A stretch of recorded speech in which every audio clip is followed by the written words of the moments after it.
Hi hello नमस्कार. मी आपल्या सगळ्यांचे आपल्या आणखीन एका नवीन व्हिडिओमध्ये अगदी मनापासून स्वागत करीत आहे.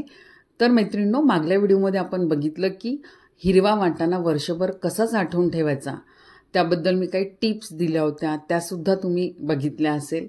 तर आता या वाटाण्यापासून आपण काही रेसिपी करूया.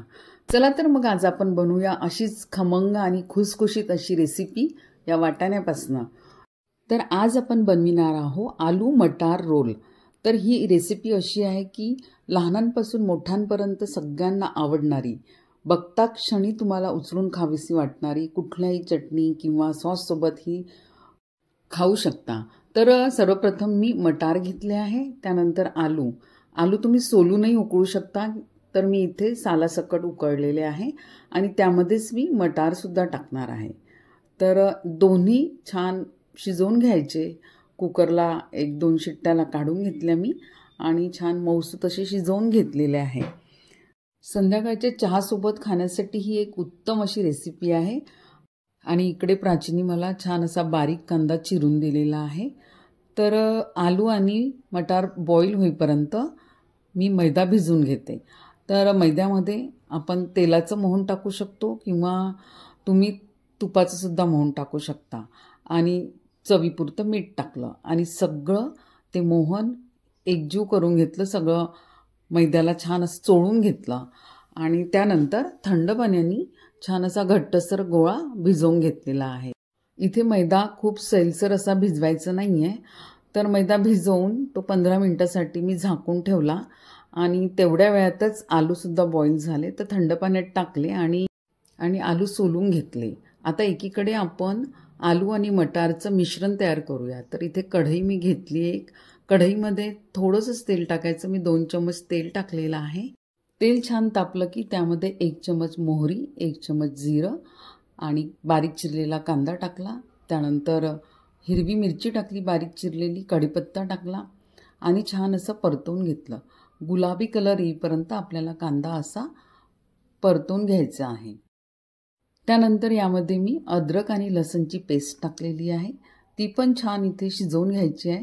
लसणाचा उग्र वास जाईपर्यंत आपल्याला थोडं शिजवून घ्यायचं आहे. त्यानंतर पाव चमचा हळद टाकली, 1 चम्मच धने पावडर टाकलं, 1 चम्मच लाल तिखट टाकलं आणि चवीनुसार मीठ टाकलं आणि छान हे परत परतवून घेतलं. आणि त्यानंतर यामध्ये सोललेला बटाटा आणि मटार टाकले आणि ते सुद्धा छान असं परतवून घेतलं. बटाटा मी यामध्येच असा मॅश केला आणि सर्व एकजीव करून घेतला. तर ही मटार आणि बटाट्याची भाजी आपण अशी छान शिजवून घेतली आणि मॅशरनी मी ते मॅश करून घेतला. तर आता ही आपली तयार झालेली आहे भाजी. फोडणी देताना मी इथे सोप विसरली होती, त्यामुळे मी अशी वरून टाकत आहे सोप. सोपेनी काय होते की छान असा फ्लेवर येतो आणि टेस्टी लागता.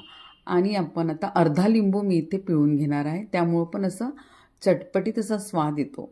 तुम्ही लिंबू नसेल तुमच्याकडे तर तुम्ही यामध्ये चाट पावडरसुद्धा टाकू शकता किंवा आमचूर पावडरसुद्धा टाकू शकता. आणि हिरवी अशी छान कोथिंबीर टाकली आणि परत छान एकजीव करून घेतला. आणि आता मी वरून बदाम आणि काजूचे काप टाकणार आहे. तुम्ही तुमच्या आवडीनुसार ड्रायफ्रूट्स टाकू शकता. आणि हे सगळं टाकल्यावरती मी परत याला छान असं मिक्स करून घेतलं आणि थंड व्हायला ठेवलं. मटार आणि आलूचं मिश्रण थंड होईपर्यंत मी एकीकडे तेल तापायला ठेवलं. तेल तापेपर्यंत मैदासुद्धा छान चोळून घेतला आणि त्याचेसुद्धा छोटे छोटे असे गोळे तयार करून घेतले. त्यानंतर मी एका वाटीमध्ये 2 चम्मच मैदा घेतला आणि तो सुद्धा पाण्याने असा छान भिजवून घेतला. आता हे मटार आणि बटाट्याचं मिश्रण थंड झालेलं आहे. याचेसुद्धा मी असे लांबट आकाराचे छान गोळे तयार करून घेतले. तर इथे मी आपल्याला 2 प्रकारांनी रोल कसे तयार करायचे ते दाखविणार आहे. तर मी आता अशी छान अशी गोल छोटी अशी पोळी लाटून घेतलेली आहे आणि त्यामध्ये आपण हा जो गोळा आहे तो भरून रोल तयार करून घेऊया. तर असा मी असा गोळा ठेवला आणि छान असं गोल गुंडाळलं त्याला आणि आजूबाजूने सुद्धा छान त्याला असंच पॅक करून घेतलं. तर हा एक प्रकार आहे. आणि दुसरा प्रकार मी आपल्याला दाखविणार आहे की आपण अशी छान पाती लाटून घेतली, छान छोटी पोळी, आणि त्यानंतर त्याच्या सगळ्या कडा आजूबाजूनी कापून घेतल्या, जेणेकरून या पोळीचा मधला आकार चौकोनी येईल. ही पोळी जास्ती जाडही लाटायची नाही आणि पातळही लाटायची नाही आहे. तर अशा छान कडा कापून घेतल्या आहे आणि मधोमध परत याला एक कट दिला आहे आणि अशा 2 पट्ट्या तयार झालेल्या आहे आपल्या. तर आता या पट्ट्यांमध्ये एका पट्टीमध्ये मी छान असा रोल करून घेणार आहे. मिश्रणाचा गोळा त्यावरती ठेवला आणि छान असं मी रोल करून घेतलेला आहे आणि छान थोडा प्रेस करून घ्यायचा. जर तुम्हाला वाटत असेल की हा निघू शकते तर इथे मैदासुद्धा तुम्ही समोर लावू शकता. आणि या दोन्ही कडांना आपण आता मैद्यामध्ये बुडवून घेतलेला आहे, जेणेकरून साईडने त्याचं स्टफिंग बाहेर येणार नाही. आता मंद आचेवरती हे छान तळून घेणार आहे.